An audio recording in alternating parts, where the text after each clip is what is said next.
जब ऋषि व्यास ने द्रौपदी का पिछले जन्म का रहस्य बताया तो सबकी सांसें थम गईं। हस्तिनापुर के राजमहल में उस दिन सब कुछ बदलने वाला था।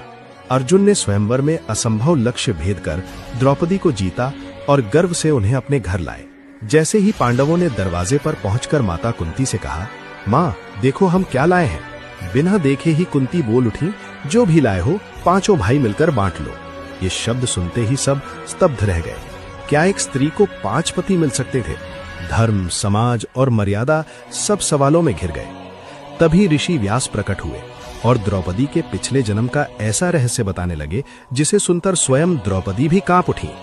पर जैसे ही वो रहस्य सामने आने वाला था, महल में एक ऐसी घटना घटी जिसने सबको चुप करा दिया। आखिर क्या था वो रहस्य, जानेंगे अगले भाग में। ऋषि व्यास ने रहस्य खोला। द्रौपदी पिछले जन्म में एक तपस्विनी थी। उसने भगवान शिव से एक ऐसे पति का वर मांगा जिसमें वीरता, धर्म, बुद्धि, शक्ति और सौंदर्य 5 गुण हो। लेकिन उसने वही वर 5 बार मांग लिया। शिव ने मुस्कुराकर कहा, अगले जन्म में तुम्हें 5 पति मिलेंगे। सभा में सन्नाटा छा गया। पांडवों ने इसे भगवान की इच्छा मानकर विवाह स्वीकार कर लिया। लेकिन उसी क्षण आकाश में भयानक काले बादल छा गए और एक ज्योतिषी चिल्लाया, ये विवाह इतिहास नहीं, विनाश की शुरुआत है। द्रौपदी के चेहरे पर डर और सवाल दोनों थे। आखिर उसके इस विवाह से ऐसा कौन सा तूफान आने वाला था जो पूरी दुनिया को जला देगा? आगे क्या हुआ, जानेंगे अगले। एक दिन द्रौपदी युधिष्ठिर के साथ अपने कक्ष में थी। उसी समय अर्जुन को अचानक अपने दिव्य अस्त्रों की जरूरत पड़ गई जो उसी कक्ष में रखे थे। नियम के अनुसार कोई भी पांडव उस समय कक्ष में प्रवेश नहीं कर सकता था, लेकिन राज्य और धर्म की रक्षा के लिए अर्जुन दुविधा में पड़ गए। अंत में उन्होंने मर्यादा तोड़कर कक्ष में प्रवेश कर लिया। अर्जुन जानते थे कि यह गलती है, इसलिए उन्होंने स्वयं को दंड देते हुए 12 वर्ष का वनवास स्वीकार कर लिया। द्रौपदी ये देखकर अंदर से टूट गई, क्योंकि ये नियम उसी के वैवाहिक जीवन को संतुलित रखने के लिए बनाया गया था। लेकिन अर्जुन के जाने के बाद द्रौपदी के जीवन में एक और तूफान आने वाला था। वनवास के दौरान अर्जुन ने कई नए संबंध और शक्तियां प्राप्त की, और जब वो वापस लौटे तो उनके साथ कोई और भी था, जिसे देखकर द्रौपदी का जीवन फिर बदलने वाला था। आखिर अर्जुन किसे अपने साथ लाए थे और क्यों ये घटना द्रौपदी के दिल में एक नई आग जलाने वाली थी? द्रौपदी का विवाह 5 पांडवों से होने के बाद उसका जीवन किसी साधारण रानी जैसा नहीं था। हर दिन उसके लिए एक नई परीक्षा होता था। कहा जाता है कि द्रौपदी ने अपने वैवाहिक जीवन को संतुलित रखने के लिए एक कठोर नियम बनाया था। वो हर वर्ष एक पांडव के साथ पत्नी का धर्म निभाती थी, और जब जिस पांडव के साथ रहती, बाकी चारों भाई उसके लिए भाई समान माने जाते। लेकिन असली रहस्य इससे भी गहरा था। मान्यता है कि हर बार 1 वर्ष पूरा होने पर द्रौपदी पवित्र अग्नि में स्नान जैसी विशेष पूजा करती थी, जिससे वो अपने मन, शरीर और आत्मा को फिर से शुद्ध करती थी। इस रहस्यमयी अनुष्ठान के कारण ही वो 5 पांडवों के साथ समान प्रेम और सम्मान बनाए रख सकी। सब कुछ ठीक चल रहा था, लेकिन एक दिन ये नियम टूट गया। एक पांडव ने अनजाने में उस मर्यादा को पार कर दिया, और उसी क्षण द्रौपदी के जीवन में ऐसा तूफान आया जिसने आगे चलकर पूरे महाभारत की दिशा बदल दी। आखिर वो पांडव कौन था और क्या हुआ था उस दिन, जानेंगे अगले भाग में। जब अर्जुन 12 वर्ष का वनवास पूरा करके लौटे तो उनके साथ एक और रानी थी, सुभद्रा, भगवान कृष्ण की बहन। सुभद्रा को देखकर द्रौपदी के दिल में तूफान उठ गया। वो अर्जुन से बेहद प्रेम करती थी, और अब उनका प्रेम किसी और के साथ बांटना आसान नहीं था। कहा जाता है कि द्रौपदी अंदर से टूट गई थी, लेकिन उन्होंने अपने दुख को अपने चेहरे पर आने नहीं दिया। अर्जुन डर रहे थे कि द्रौपदी क्रोधित होंगी, इसलिए उन्होंने सुभद्रा को साधारण वेश में द्रौपदी के पास भेजा। जब सुभद्रा ने झुककर द्रौपदी के चरण छुए और खुद को उनकी दासी बताया, तो द्रौपदी का दिल पिघल गया। उन्होंने सुभद्रा को गले लगा लिया और उसे अपनी बहन जैसा स्थान दिया। सब कुछ शांत होता दिख रहा था, लेकिन यही रिश्ता आगे चलकर एक ऐसे पुत्र को जन्म देने वाला था जो महाभारत युद्ध का सबसे वीर योद्धा बना। पर उसकी मृत्यु इतनी दर्दनाक हुई कि द्रौपदी का हृदय हमेशा के लिए बदल गया।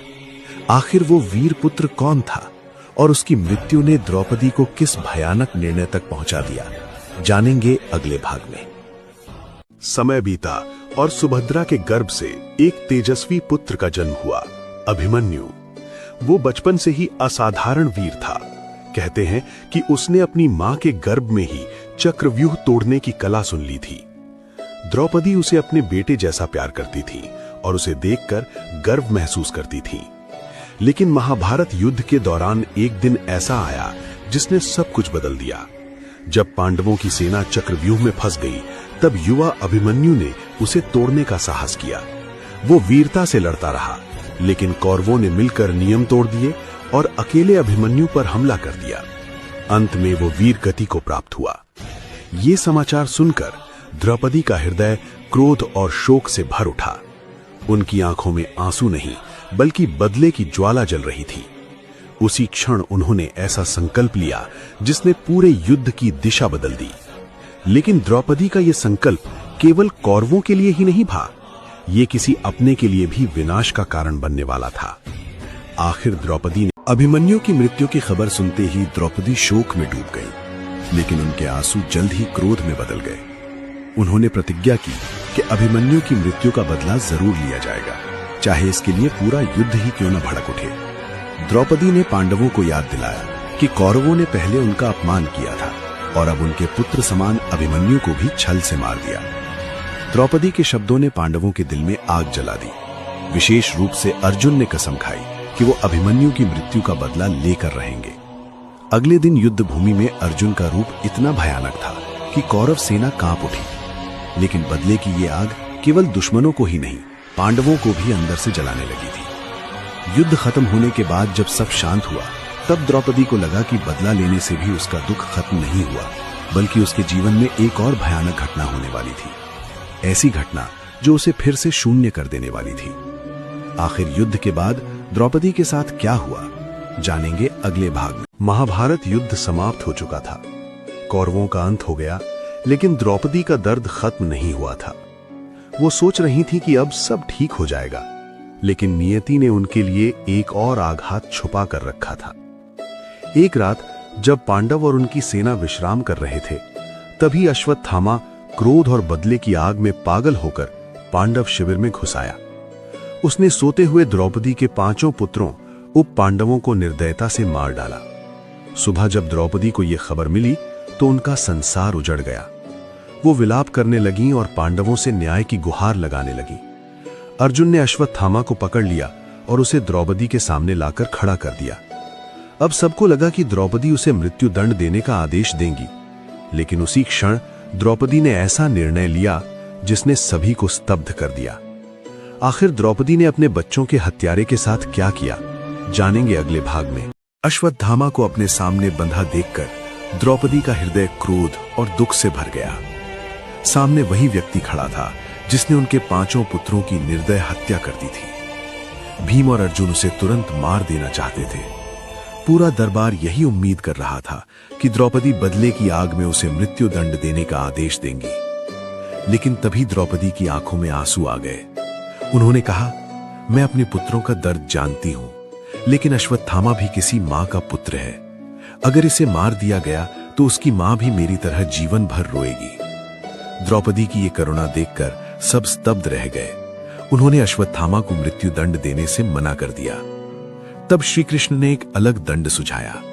अश्वत्थामा के मस्तक से उसकी दिव्य मणि निकाल ली गई, जिससे उसकी सारी शक्तियां खत्म हो गईं और उसे जीवन भर भटकने का श्राप मिला। सब कुछ खत्म हो चुका था, लेकिन द्रौपदी के जीवन की सबसे कठिन यात्रा अभी बाकी थी। जल्द ही पांडवों ने राजपाट छोड़कर अंतिम यात्रा शुरू करने का निर्णय लिया, और इसी यात्रा में द्रौपदी के साथ कुछ ऐसा हुआ जिसने इतिहास को हमेशा के लिए रहस्य बना दिया। आखिर उस अंतिम यात्रा में द्रौपदी के साथ क्या हुआ था, जानेंगे अगले भाग में। जब द्रौपदी का शरीर हिमालय की बर्फीली धरती पर गिरा, उसी क्षण उनकी आत्मा शरीर से अलग होने लगी। चारों ओर सन्नाटा था, ठंडी हवाएं चल रही थी। तभी द्रौपदी ने एक अद्भुत प्रकाश देखा। वो प्रकाश धीरे धीरे उनके सामने आकार लेने लगा और उसमें स्वयं श्री कृष्ण प्रकट हुए। द्रौपदी की आंखों से आंसू बहने लगे। उन्होंने कहा, हे माधव, मेरे जीवन में केवल संघर्ष ही क्यों था? श्री कृष्ण मुस्कुराए और बोले, द्रौपदी, तुम केवल एक रानी नहीं थी, तुम धर्म की रक्षा के लिए जन्मी थी। तुम्हारे हर दुख ने अधर्म को समाप्त करने का मार्ग बनाया। इतना कहकर श्री कृष्ण ने उन्हें दिव्य लोक की ओर बढ़ने का संकेत दिया। द्रौपदी की आत्मा प्रकाश में विलीन होने लगी। तभी उन्हें दूर अपने 5 पुत्र और अभिमन्यु दिखाई दिए, जो उनकी ओर हाथ बढ़ा रहे थे। द्रौपदी आगे बढ़ने ही वाली थी, लेकिन उसी क्षण उन्हें एक और चेहरा दिखाई दिया, जिसे देखकर उनकी आत्मा ठहर गई। आखिर वो कौन था जो द्रौपदी के जीवन का सबसे बड़ा रहस्य छुपाए हुए था? जानेंगे अगले भाग में। जैसे ही द्रौपदी दिव्य प्रकाश की ओर बढ़ रही थी, अचानक उन्होंने उस चेहरे को साफ देखा। वो कर्ण था। कर्ण शांत भाव से उनकी ओर देख रहा था। द्रौपदी स्तब्ध रह गई। उनके मन में पुराने दृश्य चमक उठे। स्वयंवर में कर्ण का अपमान और फिर युद्ध भूमि में उसकी वीरता। उसी क्षण उन्हें वो सभा भी याद आई, जब उनके अपमान के समय कर्ण के कठोर शब्दों ने उनके हृदय को और भी घायल कर दिया था। कर्ण की आंखों में एक गहरी पश्चाताप की छाया थी, मानो वो स्वयं अपने उन शब्दों पर लज्जित हो। कर्ण मुस्कुराया और बोला, द्रौपदी, जीवन और युद्ध दोनों नियति के खेल थे। अगर उस दिन तुम्हारा निर्णय अलग होता तो शायद इतिहास भी अलग होता। इतना कहकर कर्ण धीरे धीरे प्रकाश में विलीन होने लगा। द्रौपदी के मन में अनगिनत सवाल उठने लगे। क्या उनके जीवन में कुछ ऐसा अधूरा रह गया था जो कभी पूरा नहीं हो पाया? उसी क्षण दिव्य आकाश में एक आवाज गूंजी। हर आत्मा अपने कर्मों और निर्णयों के रहस्य के साथ ही मोक्ष की ओर बढ़ती है। द्रौपदी उस आवाज को समझने की कोशिश ही कर रही थी। तभी उनके सामने एक ऐसा दिव्य द्वार खुला, जिसके पार जाने के बाद कोई कभी लौटकर नहीं आता। आखिर उस द्वार के पार द्रौपदी को क्या सत्य दिखाई दिया? जानेंगे अगले अंतिम भाग में। दिव्य द्वार धीरे धीरे खुल रहा था। चारों ओर तेज प्रकाश फैल चुका था। द्रौपदी हिचकिचाते हुए उस द्वार के भीतर प्रवेश करने लगी। जैसे ही वो अंदर पहुंची, उनके सामने उनके जीवन के सभी दृश्य एक एक करके प्रकट होने लगे। स्वयंवर, चीरहरण, वनवास, युद्ध, अपने पुत्रों की मृत्यु, सब कुछ। द्रौपदी की आंखों से आंसू बहने लगे। तभी श्री कृष्ण फिर प्रकट हुए और बोले, द्रौपदी, ये सब केवल तुम्हारा जीवन नहीं था, ये धर्म और अधर्म के युद्ध का मार्ग था। तुम्हारे अपमान ने ही महाभारत को जन्म दिया, जिससे पृथ्वी अधर्म के बोझ से मुक्त हुई। इतना सुनते ही द्रौपदी का सारा दुख शांत होने लगा। तभी उन्होंने देखा कि उनके 5 पति, उनके पुत्र और अभिमन्यु दिव्य रूप में खड़े मुस्कुरा रहे हैं। द्रौपदी उनके पास बढ़ी और उसी क्षण उनका अस्तित्व दिव्य प्रकाश में विलीन हो गया। कहा जाता है कि द्रौपदी केवल इतिहास की रानी नहीं थी, वो त्याग, शक्ति और धर्म की प्रतीक बनकर अमर हो गई, और उनका नाम हमेशा न्याय और साहस की कहानी सुनाता रहेगा। यही था द्रौपदी के जीवन का अंतिम और सबसे बड़ा सत्य।